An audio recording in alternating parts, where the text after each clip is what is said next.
Assalamualaikum warahmatullahi wabarakatuh. Yang terhormat Bapak Wahyu Purwosantoso, dosen mata kuliah Pasar dan Lembaga Keuangan. Izin saya Ahmad Syekhoni dari kelas MC 204 menyampaikan presentasi ujian akhir semester mata kuliah Pasar dan Lembaga Keuangan. Yang pertama yaitu kondisi pasar modal di Indonesia. Kondisi pasar modal di Indonesia pada tahun 2022 menunjukkan pertumbuhan yang positif dengan berbagai indikator. Yang pertama, pertumbuhan jumlah investor. Jumlah investor pada tahun 2022 mencapai 10,31 juta atau meningkat sebesar 37,68%. Hal tersebut menunjukkan semakin besarnya minat masyarakat terhadap investasi di pasar modal. Faktor utama pertumbuhan tersebut adalah adanya kemudahan akses melalui digitalisasi dan perluasan kanal distribusi. Terdapat pula potensi yang besar untuk pasar modal ke depannya, sehingga tetap diperlukan edukasi keuangan untuk memperkecil risiko investasi spekulatif. Indikator kedua yaitu peningkatan emiten baru. Sepanjang tahun 2022, terdapat 71 emiten baru yang menjadi jumlah tertinggi sepanjang sejarah pasar modal Indonesia. Hal tersebut menunjukkan kepercayaan dunia usaha kepada pasar modal sebagai alternatif sumber pendanaan yang menarik, serta menciptakan diversifikasi pilihan investasi bagi investor. Indikator yang ketiga yaitu kinerja indeks harga saham gabungan atau IHSG. Pada 30 Desember 2022, IHSG berada di level 6.850 dengan pertumbuhan 4,09% YTD. Kinerja IHSG tersebut sangat positif di tengah kondisi ketidakpastian global seperti inflasi, suku bunga, sampai dengan perang Rusia-Ukraina. Kinerja ini menggambarkan resiliensi pasar modal Indonesia di tengah ketidakpastian global.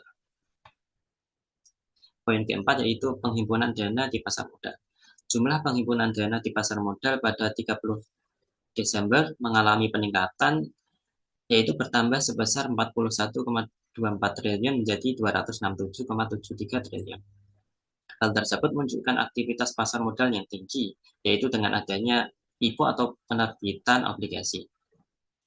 Hal ini juga menggambarkan bahwa pasar modal telah menjadi sumber pembiayaan yang besar bagi dunia usaha. Indikator yang kelima yaitu nilai aktiva bersih atau NAV reksadana. Nilai aktiva bersih di pasar modal pada 30 Desember 2022 mengalami penurunan sebesar 7,55 triliun menjadi 504,62 triliun. Penurunan ini menunjukkan adanya penarikan dana oleh investor reksadana. Hal tersebut juga terjadi karena adanya koreksi pasar saham atau adanya perpindahan aset investasi ke instrumen keuangan yang lain. Poin B yaitu kondisi perbankan di Indonesia. Kondisi perbankan di Indonesia pada November 2022 menunjukkan kinerja yang sehat dan stabil didukung dengan pertumbuhan kredit yang kuat, penghimpunan dana yang solid, dan indikator hasil keuangan terjaga dengan baik. Indikator yang pertama yaitu kredit perbankan. Pada November 2022, kredit perbankan mengalami pertumbuhan 11,16%, mencapai 6.347,5 triliun. Kemudian pertumbuhan kredit perbankan menunjukkan aktivitas pembayaran yang semakin meningkat. Untuk kredit investasi meningkat sebesar 13,15%, yang menunjukkan kepercayaan pelaku usaha kepada investasi atau prospek jangka panjang. Untuk kredit modal kerja meningkat sebesar 11,27%, yang menunjukkan semakin meningkatnya aktivitas operasional bisnis perusahaan. Sementara untuk kredit konsumsi meningkat sebesar 9,10%, yang menunjukkan peningkatan daya beli masyarakat yang kembali pulih setelah pandemi COVID-19. Untuk pertumbuhan kredit sektor konsumtif dan sektor produktif menunjukkan angka yang seimbang, sehingga menunjukkan ekonomi yang sudah pulih dan sehat setelah menghadapi pandemi COVID. Kredit restrukturasi COVID-19 mengalami penurunan menjadi 499,87 triliun dengan penurunan 130.000 jumlah nasabah menjadi 2,4 juta nasabah. Hal tersebut menunjukkan pemulihan kemampuan bayar debitur dan semakin berkurangnya ketergantungan pada program kredit restrukturasi COVID-19. Indikator kedua yaitu dana pihak ketiga atau DPK. DPK mengalami pertumbuhan sebesar 8,78% menjadi 7.974 triliun dan bertambah 47 triliun secara MTM. Pertumbuhan ini disebabkan oleh tabungan dan deposito. Pertumbuhan dana pihak ketiga yang cukup bagus memperlihatkan kepercayaan pelaku usaha dan masyarakat pada sistem perbankan dan didukung dengan kondisi likuiditas perbankan yang baik. Yang ketiga terkait dengan rasio kinerja perbankan. Yang pertama yaitu CAR atau Capital Adequacy Ratio. Rasio CAR sebesar 25,49% pada November 2022 dengan batas minimum Bank Indonesia adalah 8%. Hal tersebut menunjukkan kinerja perbankan yang sangat stabil dan kuat serta tahan terhadap risiko keuangan. Rasio kedua yaitu ALTPK atau alat liquid terhadap DPK. Rasio ALTPK meningkat yang awalnya 27,35% pada September 2022 menjadi 30,42% pada November 2022. Hal tersebut menunjukkan likuiditas perbankan yang memadai sehingga dapat menyelesaikan kewajiban jangka pendeknya.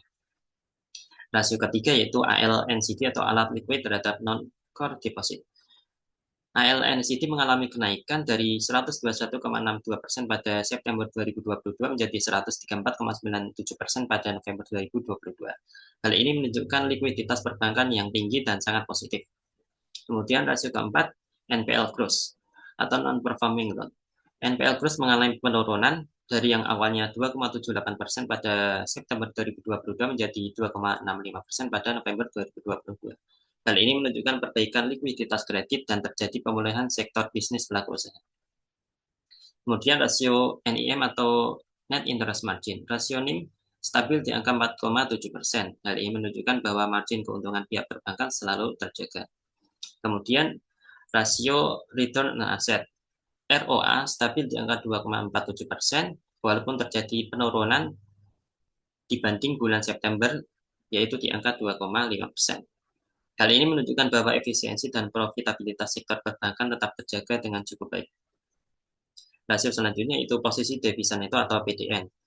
Rasio PDN pada November 2022 yaitu sebesar 2,05% mengalami kenaikan dibanding pada September 2022 sebesar 1,32%. Angka tersebut masih di bawah batas maksimum Bank Indonesia yaitu 20%. Hal ini menunjukkan bahwa risiko nilai tukar dapat dikendalikan dan tidak mengganggu stabilitas perbankan. Poin ketiga yaitu kondisi industri non-keuangan di Indonesia. Kondisi industri keuangan non-bank pada tahun 2022 menunjukkan kondisi yang stabil, positif, dan resilient. Hal tersebut dapat terlihat dari beberapa indikator. Yang pertama yaitu pertumbuhan kinerja industri keuangan bank. Pendapatan premi mencapai 280,24 triliun dan mengalami pertumbuhan 0,44%. Hal tersebut menunjukkan kondisi yang stabil, namun mengalami pertumbuhan melambat yang disebabkan oleh tantangan daya beli atau ekonomi masyarakat. Piutang pembiayaan mencapai 409,49 triliun dan mengalami pertumbuhan 12,96%. Pertumbuhan ini menunjukkan permintaan pembiayaan kredit baik di sektor konsumtif dan produktif yang semakin meningkat. Sementara untuk aset dana pensiun mencapai 341,87 triliun dan mengalami pertumbuhan 5,06%. Pertumbuhan 5% ini tergolong pertumbuhan moderat sehingga menunjukkan kontribusi iuran dana yang stabil. Outstanding vintage P2P lending mencapai 50,3 triliun dan mengalami pertumbuhan 72,68%. Pertumbuhan ini mencerminkan lonjakan pemanfaatan digital lending dan kepercayaan masyarakat terhadap platform P2P.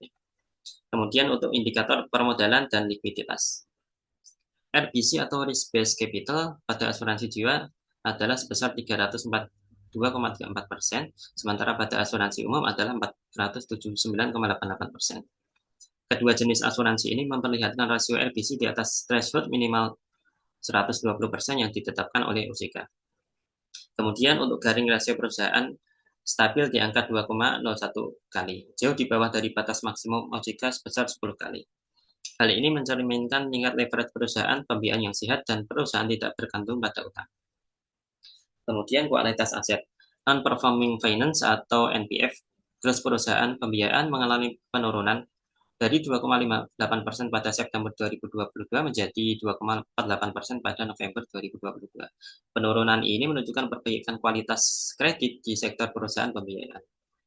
Hal tersebut mencerminkan resiko gagal bayar pelanggan yang semakin rendah, yang menunjukkan pengelolaan risiko yang baik oleh perusahaan pembiayaan atau kondisi keuangan debitur yang terus membaik. Poin keempat yaitu kebijakan OJK di sektor jasa keuangan tahun 2022. Terdapat beberapa kebijakan. Yang pertama yaitu kebijakan mitigasi risiko eksternal terhadap stabilitas sektor jasa keuangan. OJK mengambil langkah antisipatif untuk menjaga stabilitas sektor jasa keuangan dari tekanan global.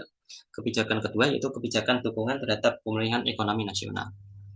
Dengan mendukung percepatan program kendaraan listrik dan pengembangan industri hulu, mendukung pemulihan ekonomi pada masyarakat yang terdampak bencana, dan perpanjangan relaksasi restrukturasi kredit sampai dengan 31 Maret 2024. Kebijakan ketiga yaitu penguatan infrastruktur sektor jasa keuangan.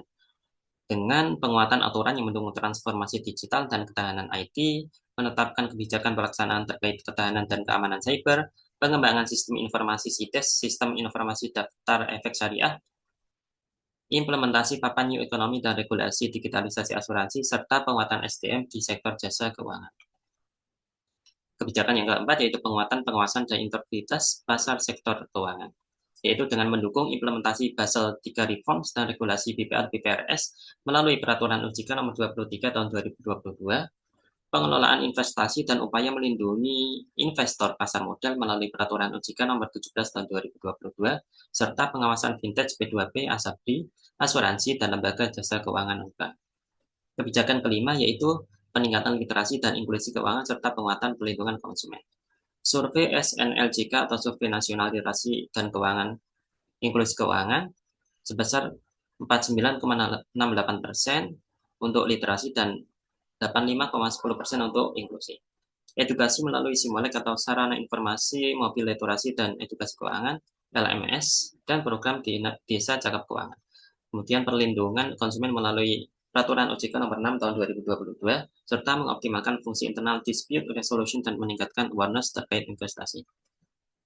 Kebijakan keenam penegakan hukum yaitu dengan penindakan terhadap pelanggaran di pasar modal, bank, pinjaman online atau investasi digital, investasi ilegal, dan pembukaan posko pengaduan investasi dan pinjol ilegal di setiap regional atau kantor OJK.